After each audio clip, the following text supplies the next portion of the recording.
Somewhere in the Carolina Lowcountry, buried beneath layers of family Bibles and burned correspondence, lies evidence of a transaction that violated every law of God and man.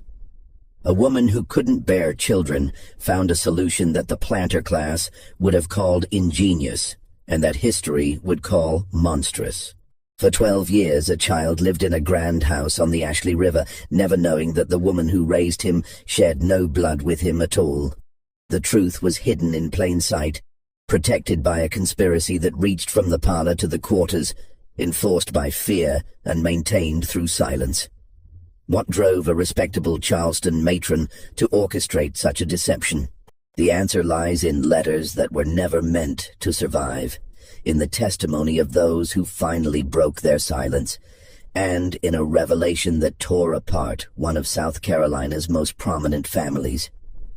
Before we continue with the story of the Rutledge Plantation and the woman who built her legacy on a lie, subscribe to Liturgy of Fear and hit that notification bell so you never miss our darkest historical mysteries. And in the comments, tell us what state or city you're listening from.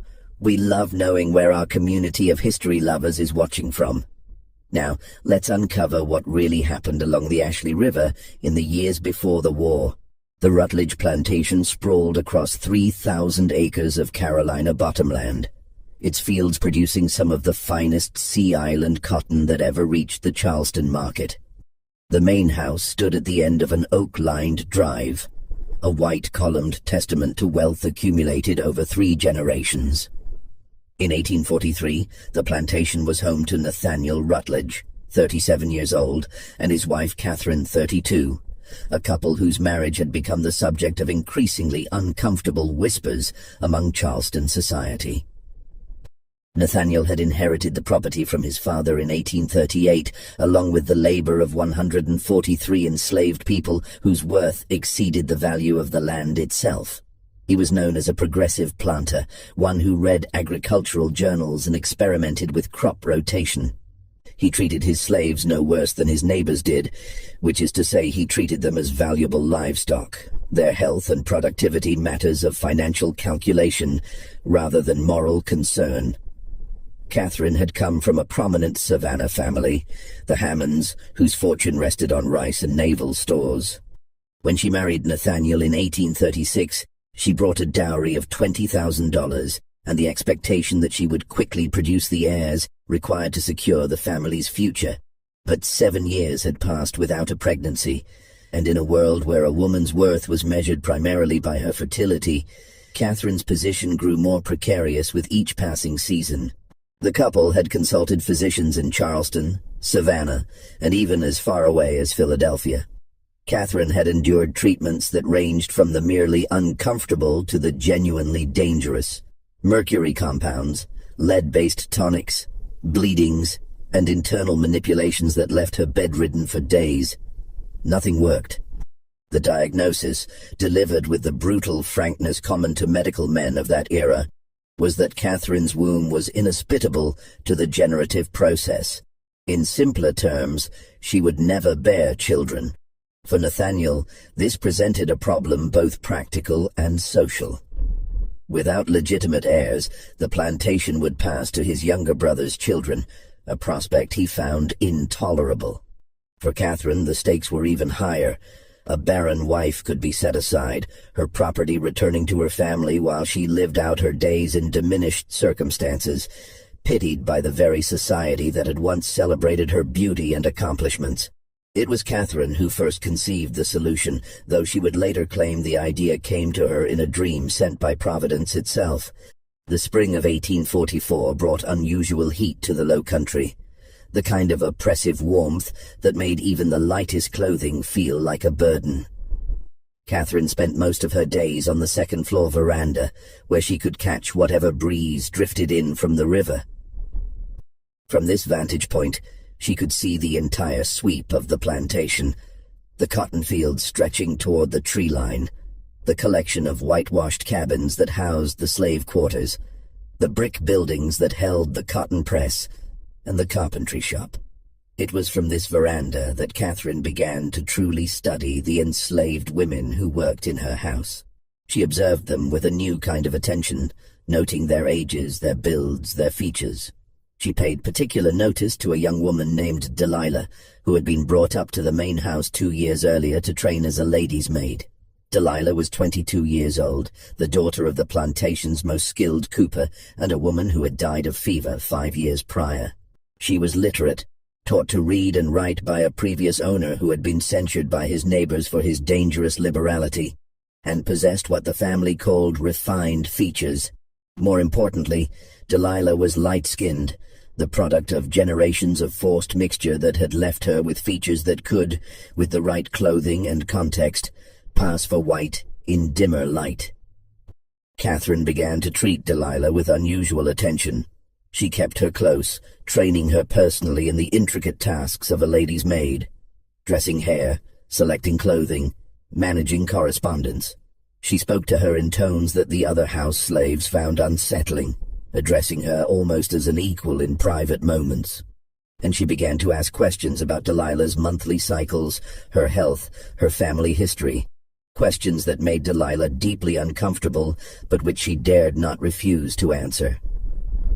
By summer, Catherine's plan had taken full shape in her mind. She would have Nathaniel father a child on Delilah, then claim that child as her own. It was not unprecedented. Slave women bore their masters' children constantly, and the resulting mixed-race offspring were simply absorbed into the slave population. But Catherine's scheme went far beyond the casual rape that characterized plantation life. She intended to take the child, to raise it as white, to present it to Charleston society as the legitimate heir to the Rutledge fortune. The logistics were complex, but Catherine had always possessed a talent for organization. She began to complain of mysterious female ailments that required privacy and rest. She ordered the construction of a small cottage on the far edge of the property, claiming she needed a retreat for her recovery. She sent away the older house slaves, replacing them with younger women who could be more easily controlled through fear and promises. And then, on a sweltering night in August, Catherine explained her plan to Nathaniel. The conversation took place in Nathaniel's study, a room lined with law books and agricultural journals, illuminated by the soft glow of whale oil lamps. Catherine had prepared her arguments carefully, framing the scheme not as a moral transgression, but as a practical solution to an impossible problem. She reminded Nathaniel of what they stood to lose if they remained childless. She painted vivid pictures of his brother's children inheriting everything he had worked to improve and expand. She appealed to his vanity, his pride, his deep-seated belief that he deserved to found a dynasty. Nathaniel's initial response was shock, then revulsion. Then, as Catherine continued to speak, a kind of horrified fascination. He understood immediately what she was proposing and what it would mean. The moral implications troubled him far less than the practical challenges.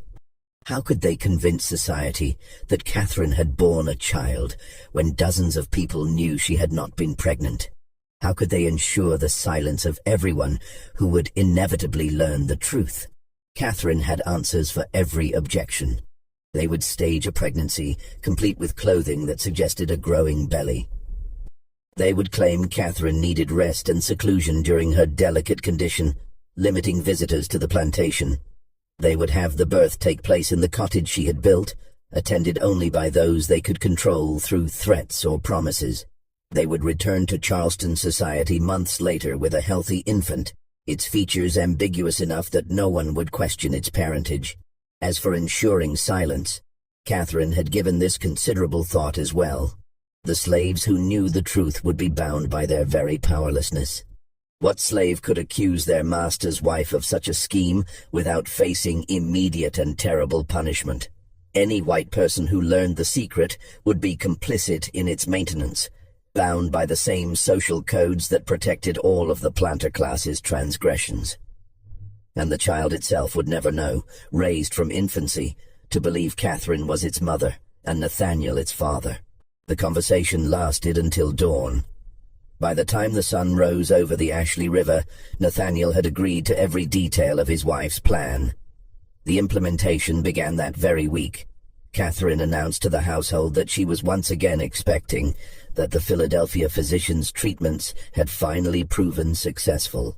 She made a great show of her delicate condition, retiring early from dinners, cancelling social engagements, spending long hours in her room with only Delilah in attendance. Delilah, meanwhile, had been moved into a small room adjacent to Catherine's suite, close enough to be constantly available but isolated from the other slaves. She was told that she would be carrying a child for the mistress, that this was a great honor, that her cooperation would result in special treatment for herself and her father. The alternative was never explicitly stated, but hung in the air like the threat of an approaching storm. What followed over the next several months was a grotesque pantomime of pregnancy.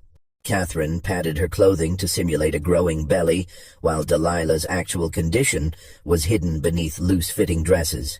The young enslaved woman was forbidden from leaving the main house, kept isolated from even her own father. She was fed a rich diet meant to ensure the health of the child she carried, while Catherine maintained her own elegant figure through careful corseting beneath the padding. Nathaniel fulfilled his role with grim efficiency, visiting Delilah on 3 consecutive nights in September until Catherine deemed it sufficient. He never spoke to her beyond terse instructions, never acknowledged what he was doing beyond the physical act itself. To admit the reality would be to confront the full horror of the arrangement. And Nathaniel had spent his entire life perfecting the art of not seeing what was inconvenient to acknowledge. By December, Delilah's pregnancy was unmistakable to anyone who might have seen her. But Catherine had ensured that no one beyond a carefully controlled circle had that opportunity. The house slaves who brought meals to Delilah's room had been chosen for their youth and their fear, girls barely in their teens who could be trusted to remain silent through terror of what might happen to them or their families if they spoke. Catherine made a single trip to Charleston that winter, appearing at a cousin's dinner with her padded belly prominent beneath an expensive silk dress. She endured the congratulations and advice of society matrons who had long pitied her barrenness, playing her role with an actress's skill. She complained of the discomforts of pregnancy in tones that suggested she was secretly delighted by them, that these minor sufferings were the price of approaching motherhood. No one suspected that the child supposedly growing inside her was actually being carried by a slave woman locked in a room miles away. Spring arrived with its usual assault of heat and insects. Catherine retreated to the cottage she had built, taking Delilah with her, and dismissing the regular house staff with vague explanations about needing complete rest during her final weeks. The cottage had been fitted with heavy curtains, its windows positioned to prevent anyone from seeing inside. It was attended by only 3 people: Catherine herself, an elderly enslaved woman named Patience who served as midwife, and Delilah. The birth occurred on a Friday in late April, during an afternoon thunderstorm that sent torrents of rain hammering against the cottage roof. Delilah labored for 14 hours, her screams muffled by thunder and the distance from the main house. Catherine remained present throughout, pacing the cottage's small parlor, occasionally going to the bedroom door to check on the progress. When the child finally emerged, a boy, healthy and loud, Catherine moved with decisive speed. The baby was cleaned and wrapped by Patience, then immediately taken from Delilah's arms before the young mother could even hold him properly. Delilah was given laudanum for the pain and instructed to rest, her body still heavy with milk that would never feed her child. Catherine took the infant directly to the main house, where she staged an elaborate scene of exhaustion and triumph. Nathaniel was summoned to meet his newborn son. Servants were called to witness the blessed event, and messages were dispatched to Charleston announcing the arrival of William Nathaniel Rutledge, heir to one of the Low Country's finest plantations. The baby was, by all accounts, perfect for Catherine's purposes. His skin was fair, his features delicate and undefined in the way of all newborns. When visitors came to offer their congratulations in the weeks that followed, they saw nothing to suggest the child was anything other than what Catherine claimed: the legitimate offspring of a respectable planter and his wife. Delilah remained in the cottage for 6 weeks, recovering from the birth in isolation. Her breasts became painfully engorged with milk meant for a child she would never nurse, then gradually dried up as her body adjusted to its loss. When she was finally returned to the main house, it was to a different role entirely, that of wet nurse to her own son, presented to the world as merely another slave woman paid to feed the master's child. This arrangement lasted only 3 months before Catherine deemed it too risky.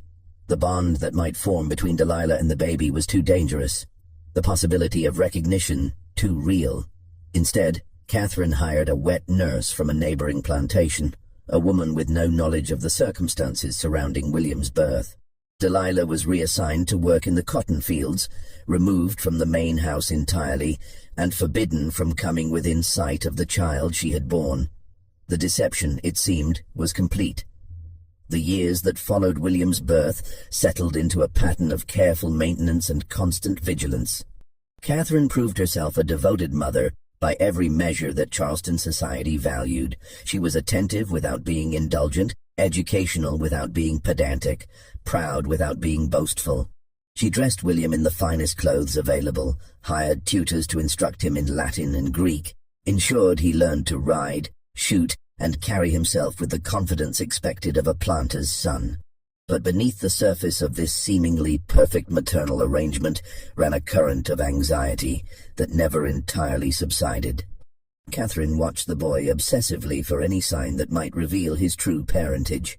She studied his features as they developed, comparing them constantly to Nathaniel's and to her own family's characteristics, searching for resemblances she could point to if questions ever arose. William grew into a handsome child, his features refined and symmetrical.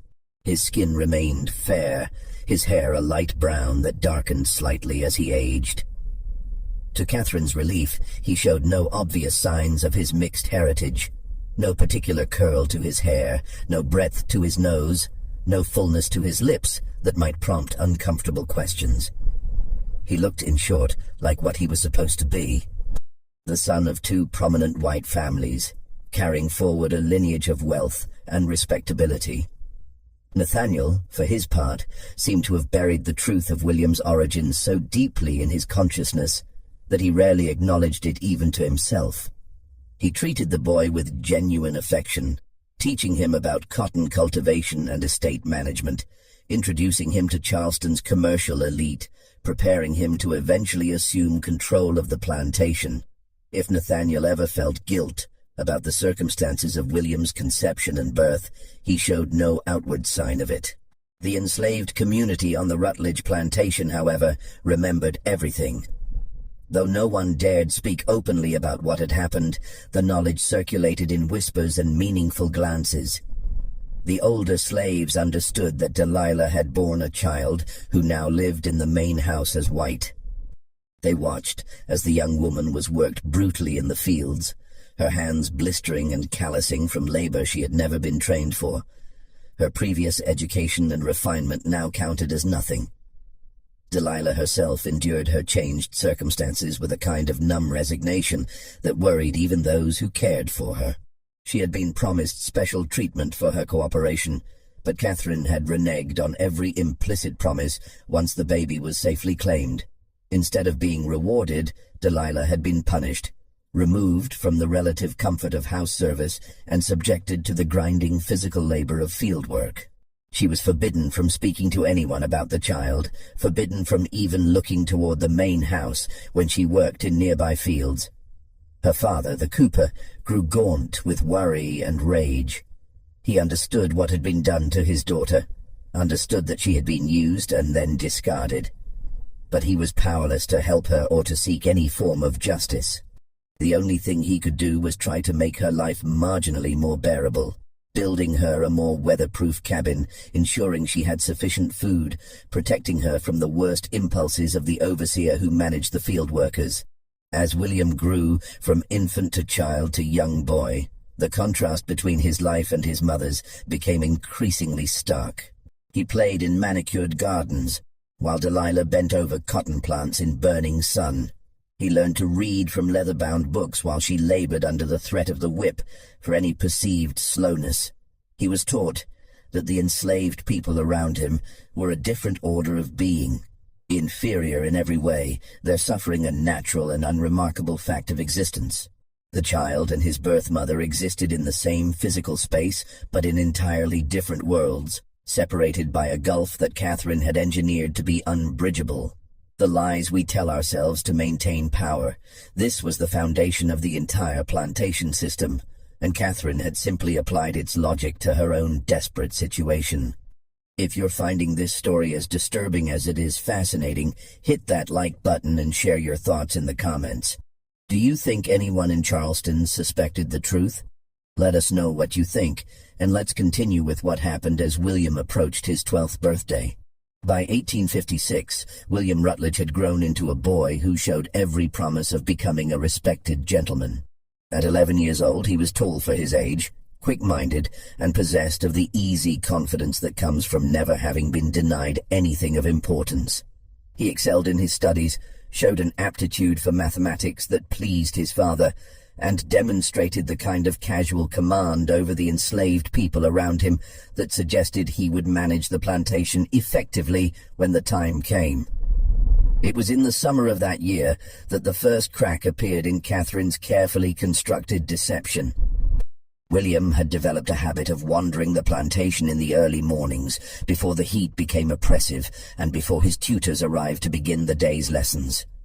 He was curious about the workings of the estate in a way that delighted Nathaniel, who saw in these early morning expeditions a sign that his son would be a hands-on manager rather than an absentee landlord. On one such morning in June, William made his way to the cooper's shop, drawn by the rhythmic sound of hammering and the rich smell of worked wood.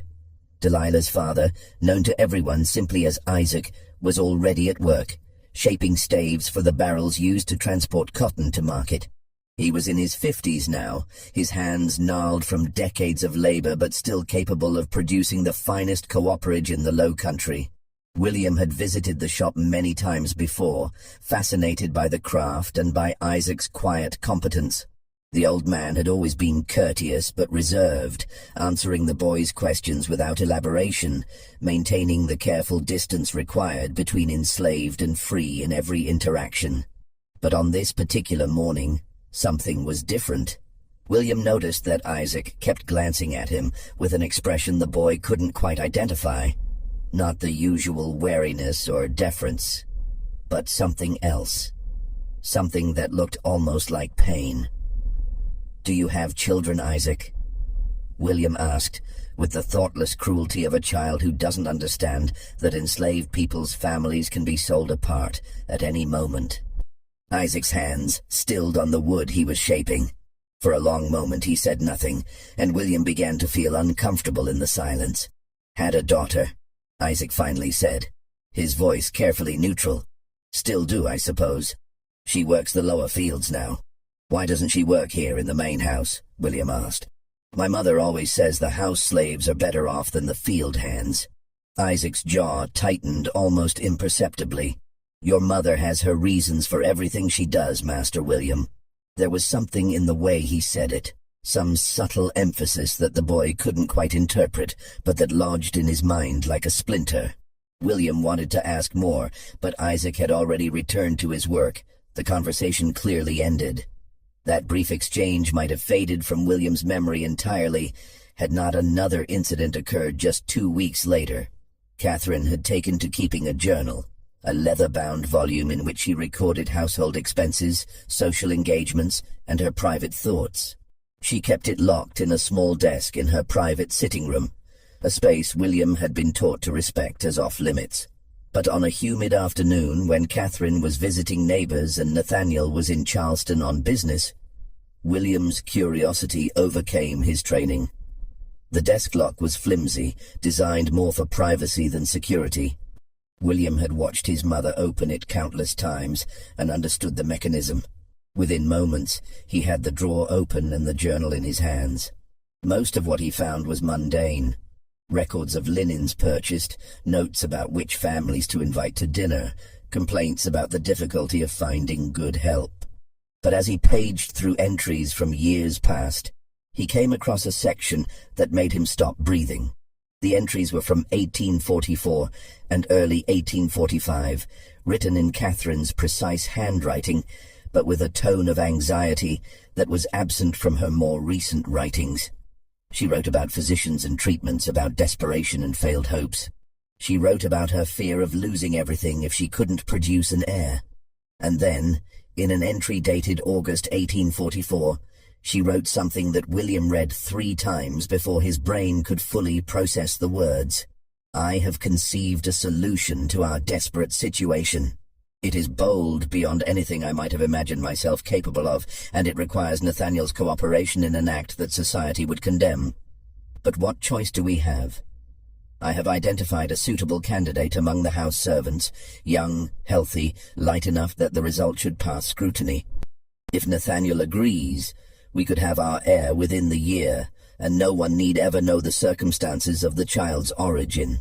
William's hands were shaking as he turned the page, but the next several entries had been torn out, leaving only ragged edges along the journal's binding. The entries resumed months later, in April 1845, with a single line. "William Nathaniel Rutledge was born today, the answer to all our prayers." The boy sat frozen, the journal open on his lap, his mind refusing to accept what the words clearly implied. His mother had written about finding a suitable candidate among the house servants and obtaining an heir within the year. She had written about a child whose circumstances of origin no one should know. He was 11 years old enough to understand the basic facts of where babies came from, old enough to know that a woman couldn't be barren 1 year and suddenly pregnant the next without something unusual having occurred. Old enough to understand, on some level, what his mother's careful words were really describing. William returned the journal to the desk, his hands numb and clumsy as he reset the lock. He walked out of the sitting room and through the house like a ghost, past servants who greeted him and received no response. He made his way outside and stood in the blazing afternoon sun, feeling cold despite the heat. The knowledge sat inside him like a stone, too large to ignore but too frightening to examine directly. For several days, William moved through his regular routines in a kind of daze, responding to questions without really hearing them, completing his lessons without retaining anything he'd learned. Catherine noticed his distraction, but attributed it to the oppressive summer heat and the boredom that came with being confined to the plantation's routine.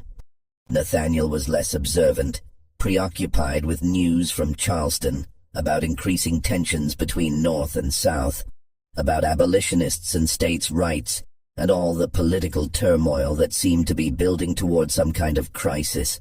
William found himself studying his parents with new eyes, searching for signs of the deception his mother's journal had revealed. He noticed how Catherine sometimes looked at him with an expression that wasn't quite maternal affection, something more complex, tinged with anxiety and calculation. He noticed how Nathaniel's pride in him seemed slightly performative, as if his father was trying to convince himself of something. And he found himself thinking about Isaac's daughter, the woman who worked in the lower fields and never came near the main house.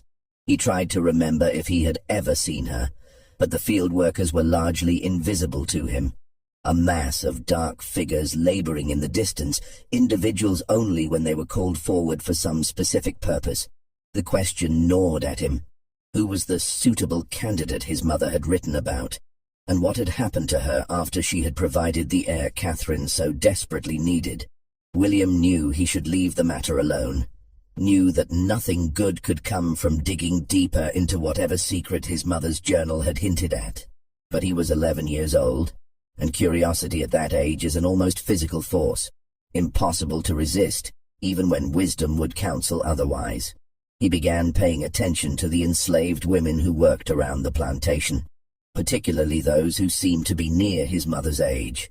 He started asking casual questions of the house servants, who had worked in the main house 12 years ago, who had been moved to field work. Were there any women who used to be ladies' maids but weren't anymore? The responses he received were universally evasive. Slaves learned early and thoroughly that curiosity from white people, even white children, could be dangerous. They deflected his questions with non-answers, claimed not to remember, suggested he ask his mother if he wanted to know about household affairs from years past. But their very evasiveness told William he was onto something real. If there was nothing to hide, why would everyone seem so uncomfortable with his simple questions? His inquiries eventually reached Catherine's ears, through the invisible network of information that connected the main house to the quarters. One of the house servants, a young woman named Chloe, mentioned to another slave that Master William had been asking strange questions about who used to work in the house. That slave told another, and within a day, Catherine had heard about her son's unexpected interest in the household's history. That evening, she summoned William to the parlor for what she called a conversation about appropriate behavior. Catherine sat in her favorite chair, her posture perfect, her expression composed but cool. William stood before her, feeling like a defendant awaiting judgment. "I've been told you've been questioning the servants about household matters from years past," Catherine said, her voice level but with an edge beneath the surface. "May I ask what prompted this unusual interest?" William felt his face grow hot. He was a poor liar, had never needed to develop the skill, and his mother had always been able to read him easily. "I was just curious," he managed to say, "about how the plantation used to work before I was born." "Curiosity is an admirable trait," Catherine said, "when it's directed toward appropriate subjects. But the private affairs of this household are not appropriate topics for interrogating our servants. If you have questions about our family or our history, you should bring them to your father or to me. Do you understand?" "Yes, ma'am," William said, but his voice was weak. Catherine studied him for a long moment, and William had the uncomfortable sensation that she could see straight through to the guilty knowledge hiding behind his eyes. When she finally spoke again, her voice had softened slightly, but there was steel beneath the gentleness. "You're growing up, William, and with that comes certain responsibilities. One of those responsibilities is maintaining the dignity and privacy of our family. There are things that are not discussed, not questioned, not examined too closely, not because they're shameful, but because they're private. A gentleman learns to respect those boundaries. Do you understand what I'm telling you?" William understood perfectly. His mother was telling him to stop asking questions, to stop searching for answers about the meaning of those journal entries. She was telling him that some truths were meant to remain hidden, even, or especially, from those most affected by them. "I understand," he said, and this time he meant it. Catherine smiled, a warm expression that didn't quite reach her eyes. "Good. Now run along to your lessons. And William, we won't need to have this conversation again, will we?" "No, ma'am." But as William left the parlor, he knew that his mother's warning had accomplished the opposite of its intended effect. By telling him not to investigate, Catherine had essentially confirmed that there was something worth investigating. The stone of knowledge inside him had just grown heavier, more impossible to ignore. Just when we thought the secret was safely buried, William's curiosity threatened to unearth everything his mother had worked so hard to hide. If this story is giving you chills, share this video with someone who loves dark historical mysteries, hit that like button to support our content, and subscribe to never miss stories like this. Let's discover together what happens when William finally learns the truth about his birth. The revelation came not through William's investigation, but through simple, terrible chance. It was late August, and a fever had spread through the slave quarters, the kind of summer sickness that came with the heat and the mosquitoes, leaving people weak and delirious. Most recovered within a few days, but some didn't. Isaac, Delilah's father, was one of the unlucky ones. By the time the overseer bothered to inform Nathaniel that the cooper was seriously ill, Isaac had been suffering for nearly a week. Nathaniel sent for a physician, not out of compassion, but out of economic calculation, as Isaac's skills were valuable and difficult to replace. The doctor, a heavy-set man named Reeves who handled both white patients and the occasional enslaved person deemed worth the expense, examined Isaac in his cabin and pronounced his condition serious, but not necessarily fatal. He left medicine and instructions, then departed, leaving Isaac in Delilah's care. Delilah had been granted permission to tend to her father during his illness, a small mercy that was really just practical necessity. Someone needed to nurse him, and she was the obvious choice. She moved into his cabin, sleeping on the floor beside his bed, spooning water and thin broth into his mouth when he could swallow, bathing him with cool water when the fever raged. William had been observing these developments from a distance, his curiosity about Isaac's daughter intensifying now that he knew she was somewhere on the plantation. He had learned her name, Delilah, from casual questions that he tried to make sound innocent. He had learned that she was 22 when he was born, which would make her 34 now. He had learned that she had once worked in the main house, but had been reassigned to field work around the time of his birth. The pieces were all there, arranged in a pattern too obvious to ignore once you knew to look for it. On the third night of Isaac's illness, William found himself unable to sleep. The heat was oppressive, making the sheets cling to his skin like damp cloth. He rose from his bed and dressed quietly, then slipped out of the house into the thick August darkness.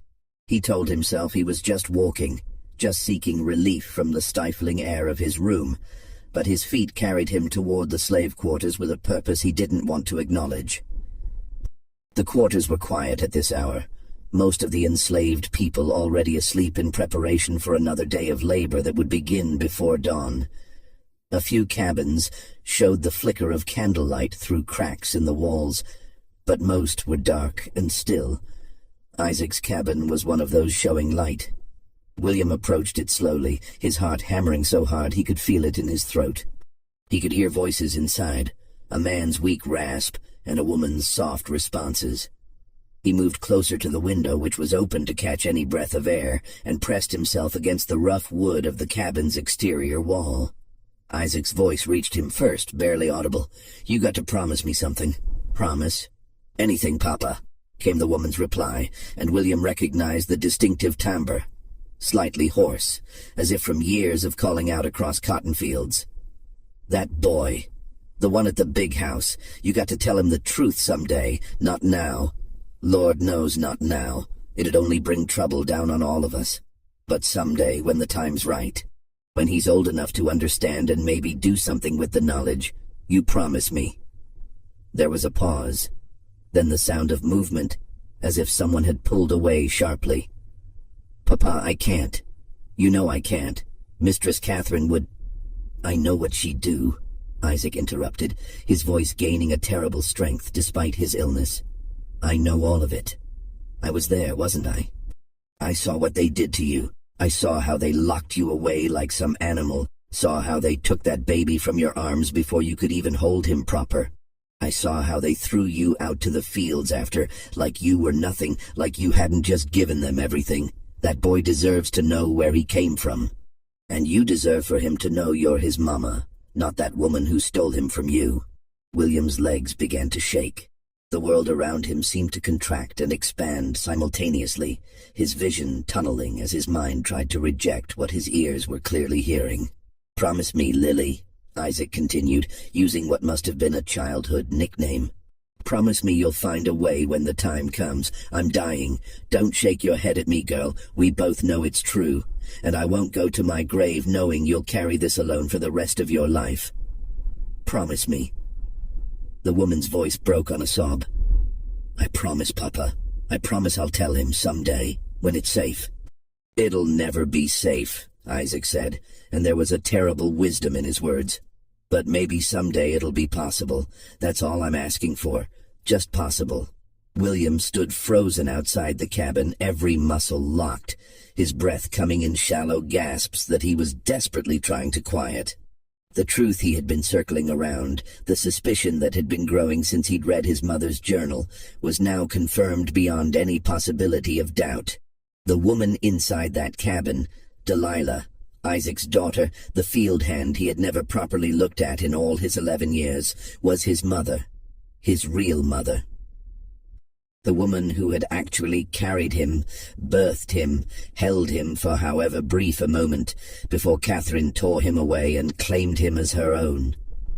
He thought about Catherine's padded belly, about the convenient retreat to the cottage, about all the careful arrangements that had kept him ignorant of his own origins. He thought about how many people must have known. All the slaves, certainly.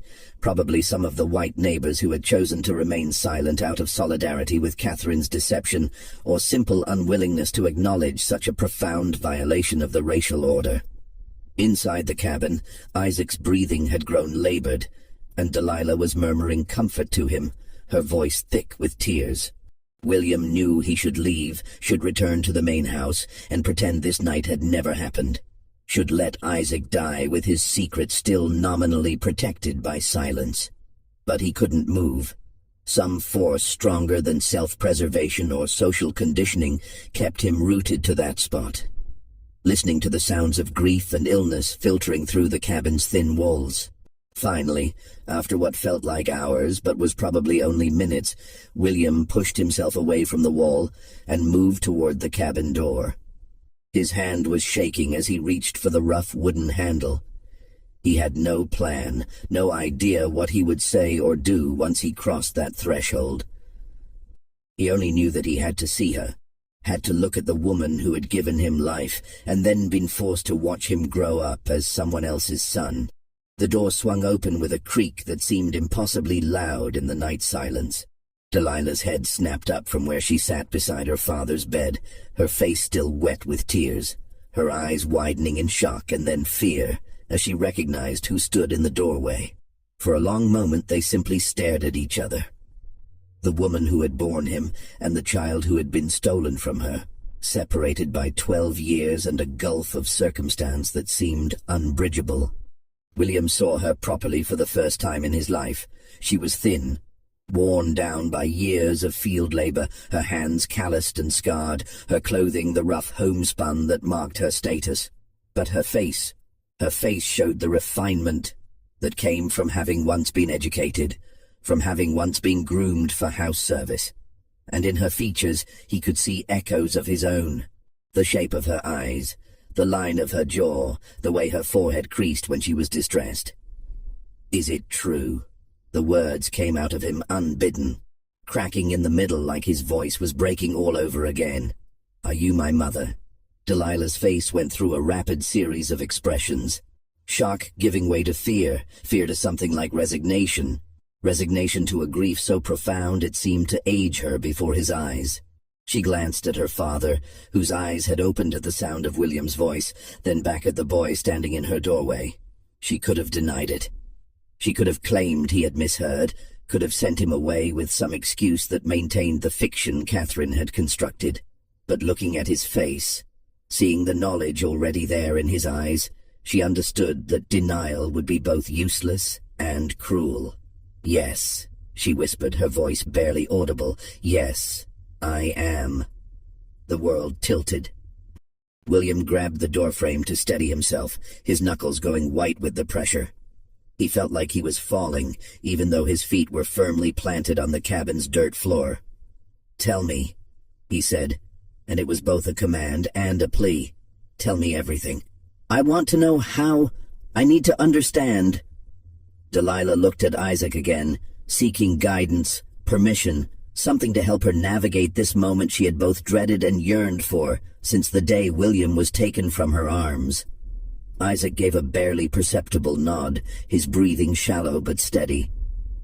"Come inside and close the door," Delilah said quietly. "This isn't a story for the open air." William stepped into the cabin and pulled the door shut behind him. The space was tiny, barely large enough for Isaac's bed, a small table and a couple of rough chairs. It smelled of sickness and sweat, and the herbs Delilah had been using to try to break her father's fever. A single candle provided the only light, casting long shadows that made everything seem unreal, dreamlike. Delilah gestured to one of the chairs, and William sat, his legs finally giving out completely. She remained standing, her arms wrapped around herself as if trying to hold her body together through sheer force of will. And then she began to speak. She told him about Catherine's desperation, about the years of failed treatments and growing panic. She told him about being summoned to Catherine's sitting room one evening and told that she had been chosen for a great honor, that she would help secure the Rutledge family's future.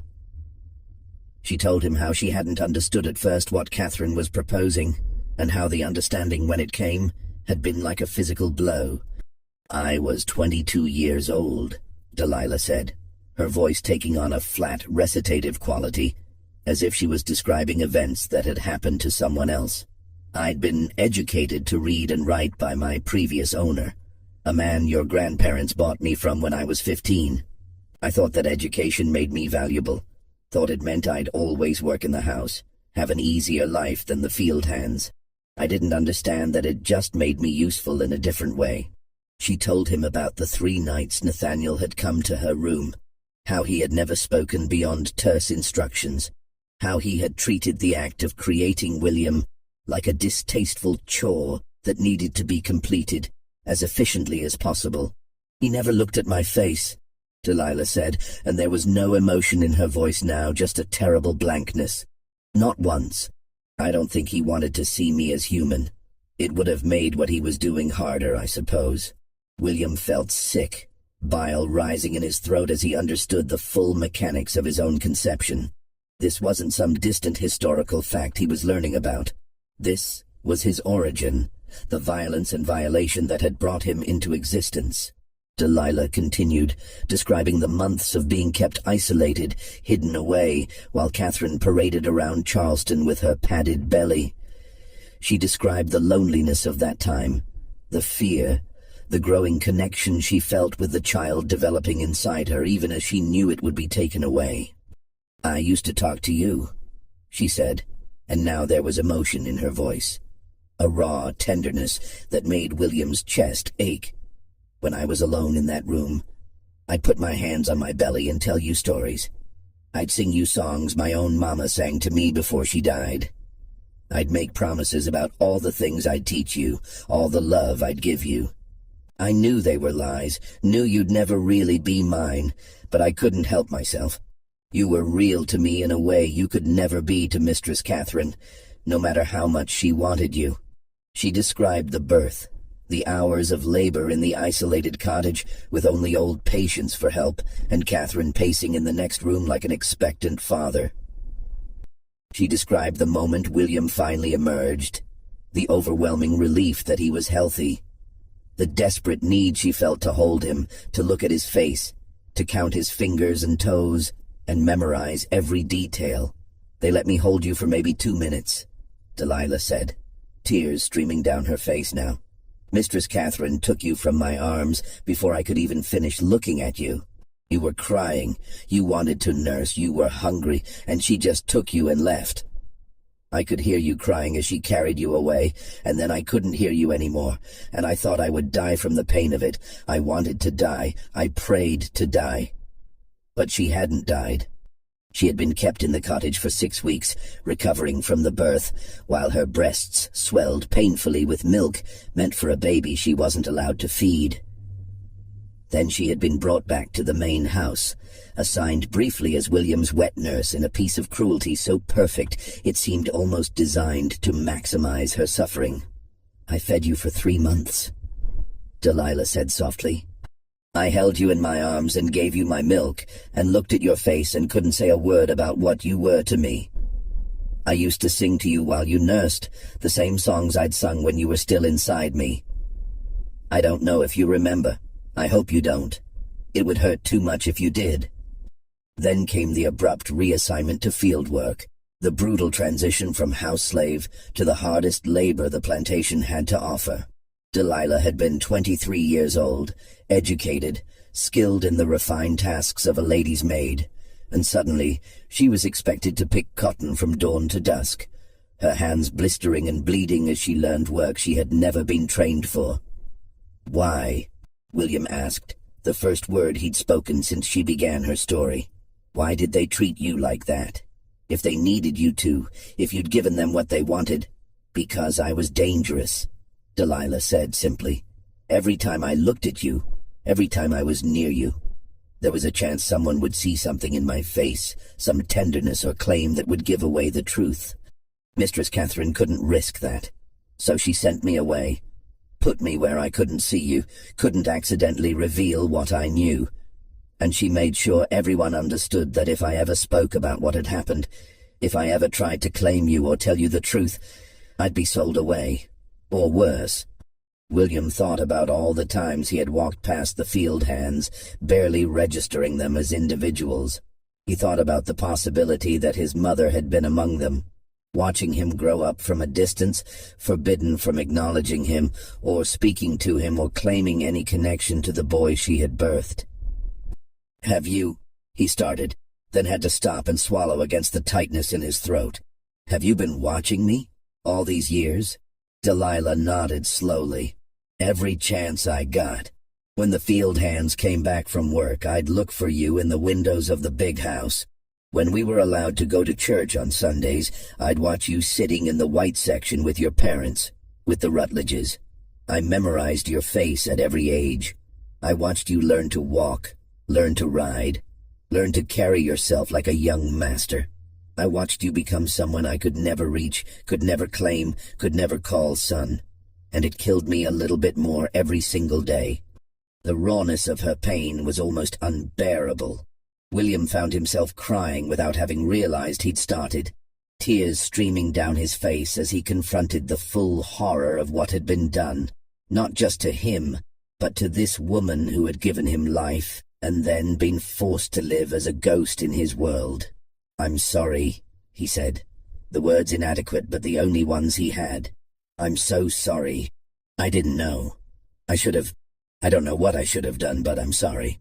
Delilah crossed the small space between them and knelt in front of his chair, taking his hands in hers. Her hands were rough, scarred from years of cotton and sun, but her grip was gentle. "You were a child," she said firmly. "You are a child. None of this is your fault. You didn't choose how you came into this world. You didn't choose to be raised as white. You didn't choose any of it." "But what am I?" William asked desperately. "What am I supposed to be? If you're my mother, if I'm—" He couldn't finish the sentence, couldn't say the word that would name what he was, according to the laws and customs of South Carolina. "You're my son," Delilah said, squeezing his hands. "That's all that matters to me. You're my son, and I have loved you every day of your life, even when I couldn't say it, even when I couldn't show it, even when you didn't know I existed. I have loved you with everything I am." Behind them, Isaac made a sound, half cough, half sob. "That's right, boy," the old man rasped. "You're my grandson. Got my mother's eyes, if you want to know the truth. She was Gullah from down on the islands. You got her way of looking at things, like you're seeing more than what's right in front of you." William turned to look at Isaac, seeing him with new eyes. This man was his grandfather. This dying Cooper was his family, more truly than Catherine or Nathaniel ever had been. "Does everyone know?" William asked, turning back to Delilah. "All the slaves. Do they all know who I really am?" "Yes," Delilah said quietly. "They've always known. Secrets like this don't stay secret among us. We see everything, hear everything. We have to survive. But no one would ever speak of it to white folks. It would be signing their death warrant." William felt the weight of that knowledge settle on him. Dozens, maybe hundreds of people walking around with the truth of his origins, forced into conspiracy by their powerlessness. Every slave who had bowed to him, every "yes, Master William," and "no, Master William," had been delivered by someone who knew he was actually one of them, stolen and raised as something he wasn't. "What do I do now?" he asked. And the question hung in the air like smoke. "How am I supposed to? I can't pretend I don't know this. I can't go back to how things were. But I don't know what else to do." Delilah's face showed the complexity of emotions warring inside her. She wanted to tell him to claim his true identity, to reject the lie of his whiteness, to acknowledge her as his mother. But she also understood the impossibility of that, the danger it would put him in, the way it would destroy not just his life but potentially hers as well if he made the wrong move. "I don't know," she finally admitted. "I've thought about this moment for 12 years, imagined 1,000 different ways it might happen. But I never knew what I'd tell you when it did." The world you live in and the world I live in, they're not meant to overlap. You crossing that line wouldn't make you free in my world. It would just make you enslaved, like me. And I can't wish that on you, no matter how much I want to claim you. But you are claiming me, William said. Right now, you're telling me the truth. That means something. It means I'm a selfish woman who couldn't keep silent when given the chance to speak, Delilah said, but there was a small, sad smile on her face. It means I'm weak enough to want you to know where you came from, even if that knowledge only brings you pain. They sat in silence for a moment, the weight of everything that had been said pressing down on them.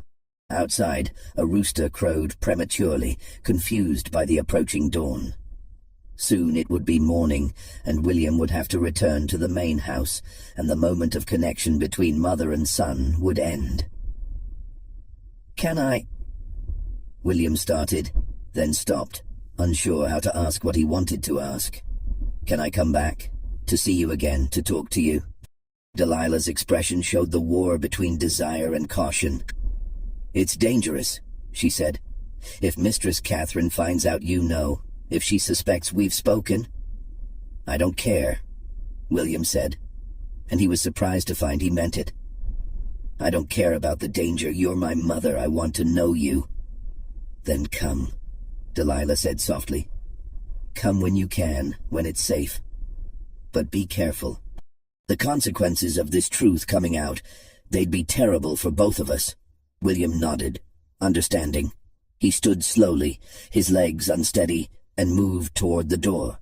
But before he left, he turned back one more time. "Thank you," he said, "for telling me, for not lying to me even though it would have been safer. You deserve the truth," Delilah said. "You've always deserved the truth." William slipped out of the cabin into the pre-dawn darkness, his mind reeling, his entire sense of self shattered and reforming into something he didn't yet understand. He walked back toward the main house like a stranger in his own life, seeing everything with new eyes. The slave quarters that housed people who shared his blood. The cotton fields his mother worked in brutal heat. The grand columns of the house built on wealth, extracted from the labor of people who were his people, whether white society would acknowledge it or not. By the time he reached his room and crawled back into bed, the sun was beginning to rise. He lay there staring at the ceiling, knowing that sleep was impossible, knowing that everything had changed in ways he was only beginning to comprehend. The boy who had walked out of the house last night was gone. The person who had returned was someone different entirely, someone who knew the truth about where he came from and could never unknow it, someone who would have to decide every day what to do with that knowledge. The days immediately following that night in Isaac's cabin were the hardest of William's young life. He moved through his regular routines like an actor playing a role, saying his lines and hitting his marks while his mind churned with the implications of what he had learned. Isaac died 3 days after William's visit, his weakened body finally succumbing to the fever. Delilah was given a few hours to prepare his body for burial, then was sent immediately back to the fields, her brief reprieve from labor over now that her father no longer needed her care. William watched the funeral from a distance, a simple affair in the slave cemetery, conducted by one of the older enslaved men who served as preacher for the community. He wanted to attend, wanted to stand beside Delilah and acknowledge Isaac as his grandfather, but he understood that such an action would raise questions he couldn't answer without destroying everything.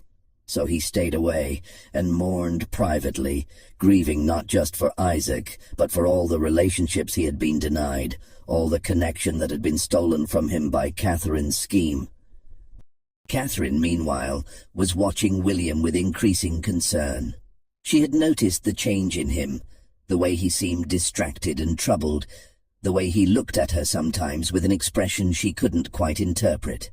She cornered him one afternoon in the library, closing the door behind her to ensure privacy. "William, I need you to be honest with me," she said, her voice carefully controlled. "Something has changed. Something is troubling you, and I need to know what it is." William looked at her. This woman who had raised him, taught him his letters, comforted him through childhood illnesses, claimed him as her own. and felt a complex mixture of emotions that he couldn't begin to articulate. Love, yes, because she had been his mother in every practical sense for 11 years, but also betrayal, anger, a profound sense of violation at the lie she had built his entire existence around. "I've been thinking about Isaac," he said, which was true even if it wasn't the whole truth. About how he died, about how Delilah lost her father. Catherine's face showed carefully controlled relief. "That's very sensitive of you," she said. "It's good that you have compassion for the slaves, but you mustn't let it trouble you too deeply. Death is part of life, and Isaac lived a long, useful existence." The casual dismissal of Isaac's humanity, the reduction of his life to usefulness, made William's stomach turn. But he kept his face neutral, nodded as if accepting her wisdom. "You're right, of course," he said, and watched Catherine relax slightly. "Good boy," she said, touching his cheek with the same gesture of affection she had used throughout his childhood. "I know you have a tender heart. It's one of the things I love about you. But you must learn to maintain proper distance. These people, they're not like us. They don't feel things the same way we do." William wanted to scream at her that these people included his actual mother, that they felt things exactly as deeply as white people did, that her entire worldview was built on a lie so profound it had deformed her basic humanity. But he said nothing, just nodded again and let her believe she had successfully addressed whatever had been troubling him. After that conversation, William became more careful about concealing his inner turmoil. He resumed his studies with apparent enthusiasm, participated in estate management with his father, played the role of dutiful son and future planter with skill that would have made Catherine proud if she'd known it was a performance. But in the early mornings and late evenings, when he could move around the plantation without attracting attention, William sought out Delilah. These meetings were brief, conducted in shadows and silence, always with the risk of discovery hanging over them. They talked about her life before his birth, about the world of the slave quarters that he had never seen, about the brutal realities of the system that had created and sustained his comfortable existence. Delilah taught him things no white child was meant to know. She taught him about the networks of resistance that ran through the enslaved community, the stolen moments of joy and connection that made survival possible, the dreams of freedom that people whispered about in the night. She taught him that the people he had been raised to see as property were, in fact, fully human, as intelligent, as emotional, as worthy of dignity as anyone in Charleston society. And she taught him about himself, about the blood that ran in his veins, about the heritage he carried that Catherine had tried so hard to erase. "Your great-grandmother was brought from Africa," Delilah told him one night, her voice soft with memory. "My grandmother. She spoke a language none of us ever learned, used to sing songs in words we couldn't understand. My father said she never forgot her homeland, used to tell stories about the village she was stolen from. That's your blood too, William. Not just the white planter families Mistress Catherine likes to boast about. You carry Africa in you, whether the world acknowledges it or not." These revelations were both painful and liberating. William began to understand that identity wasn't just about what others told you you were. It was about what you knew yourself to be, what you chose to acknowledge, what you refused to deny, even when denial would be easier. But knowing the truth and being able to act on it were two very different things. William was still legally white, still the recognized heir to the Rutledge plantation, still expected to take his place among Charleston's elite. And Delilah was still enslaved, still subject to being sold or punished or killed at the whim of the very people William called parents. As months passed and William's 12th birthday approached, he began to grapple with an impossible question. What was he supposed to do with the knowledge of his true origins? He considered briefly the idea of exposing the truth publicly, of standing up in church or at some social gathering and announcing that he was the son of an enslaved woman, that his entire identity was a fraud constructed by his mother's desperation and his father's complicity. But he understood that such a revelation would accomplish nothing except his own destruction. He would be declared enslaved by law, his property would revert to Nathaniel, and he would be either sold away or kept on the plantation as a slave himself. Delilah would likely be sold as well, separated from him and punished for having revealed the secret. And Catherine and Nathaniel would simply construct a new story, claim he had gone mad, find some way to protect themselves and their position.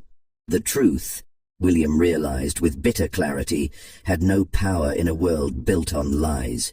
He considered running away, escaping to the north where slavery was illegal, where he might be able to live openly as a person of mixed race without facing immediate enslavement.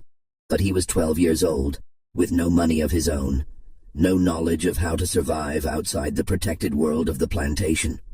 And running would mean abandoning Delilah, leaving her to face whatever consequences Catherine might impose for his disappearance.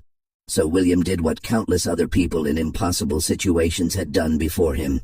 He adapted. He learned to live with cognitive dissonance, to hold multiple truths in his mind simultaneously without letting them paralyze him. He was William Rutledge, son of Nathaniel and Catherine, heir to a cotton plantation, member of Charleston society. That was the truth the world saw, and the identity that protected him from enslavement.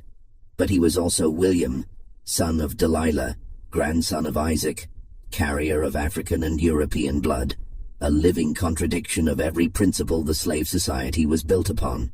That was the truth he held privately, the identity he acknowledged in stolen moments with his birth mother. Both truths were real, both identities were his, and the tension between them would shape every decision he made for the rest of his life. As William grew into adolescence and then adulthood, he maintained his relationship with Delilah in secret, meeting with her when he could, learning from her, holding on to the connection that gave his life meaning beyond the empty rituals of planter society. When he went away to college in Charleston, he wrote her letters that had to be smuggled to her through trusted intermediaries.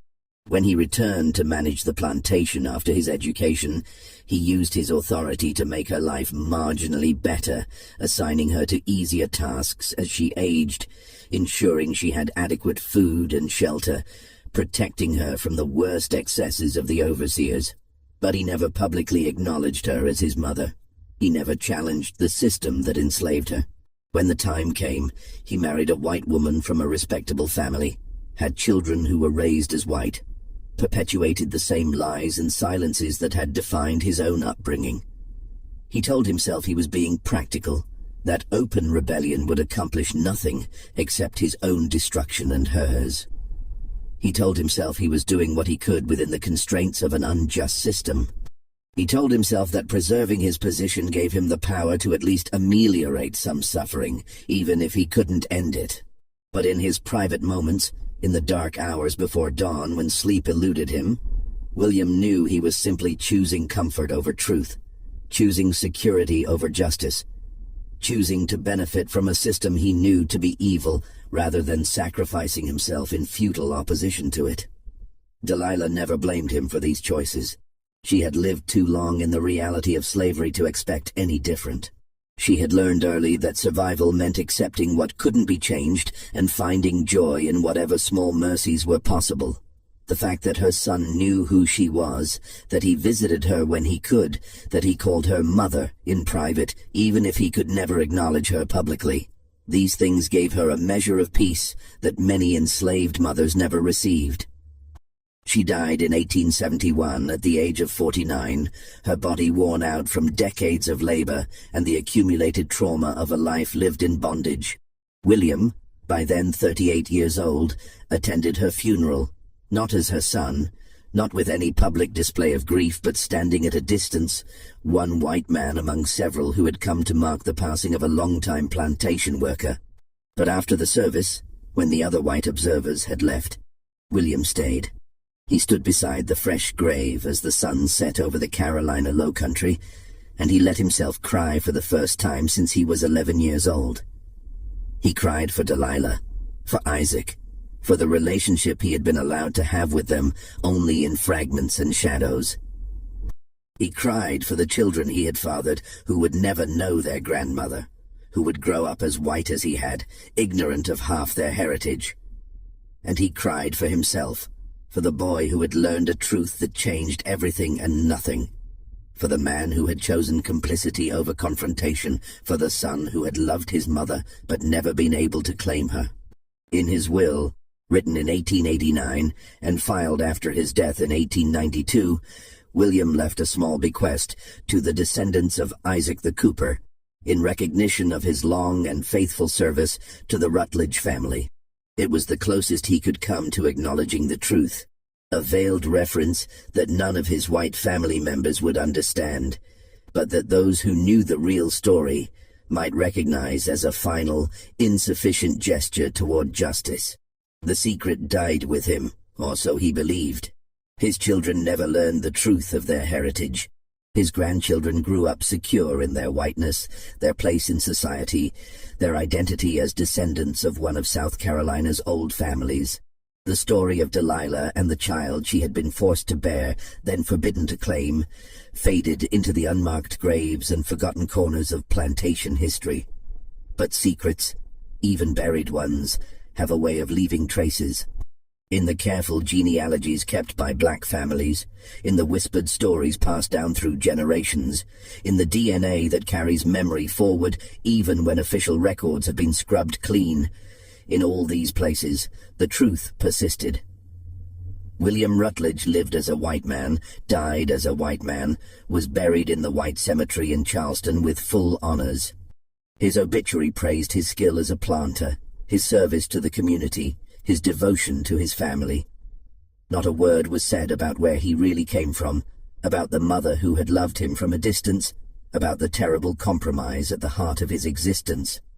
That silence was its own kind of monument, a testament to the power of lies when backed by law and custom, a reminder that injustice doesn't require monsters, only ordinary people willing to accept comfort, purchased through the suffering of others.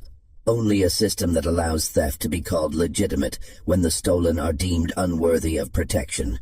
The Rutledge Plantation stands today as a historic site. Its main house carefully preserved, its gardens maintained, its story told to tourists who come to marvel at antebellum elegance. There are plaques describing the family's history, the cotton economy, the architecture of the big house. There is nothing about Delilah. Nothing about the theft of her child. Nothing about the 12 years of secrecy and the lifetime of silence that followed.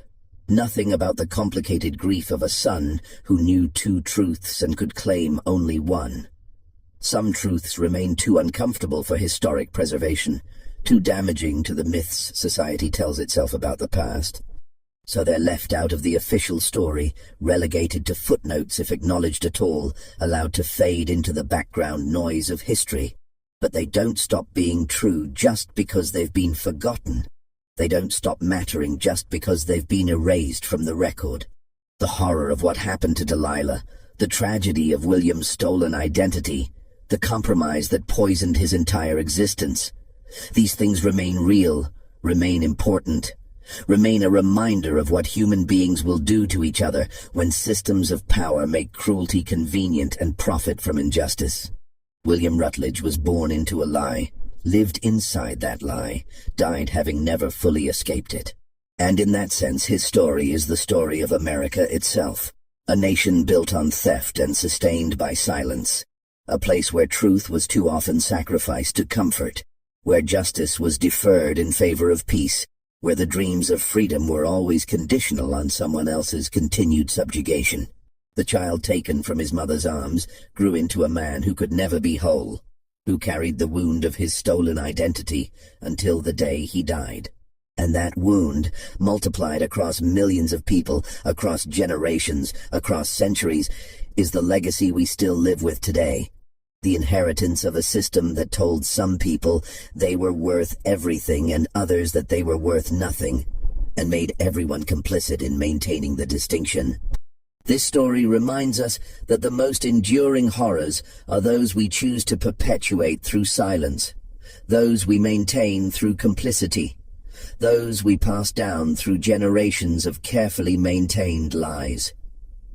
What do you think of William's choices? Could he have done anything differently that would have made a real difference? How do you think the enslaved community viewed him? As one of them, forced into an impossible position, or as a betrayer who chose comfort over truth? Leave your thoughts in the comments below. If you want more stories like this, historical mysteries that reveal the darkest corners of American history, subscribe to Liturgy of Fear, hit that notification bell, and share this video with someone who appreciates the unsettling truth behind the lies we tell ourselves. Until next time, remember, some families kept secrets far darker than anything they could admit, and those secrets shaped not just individual lives, but the entire fabric of American society.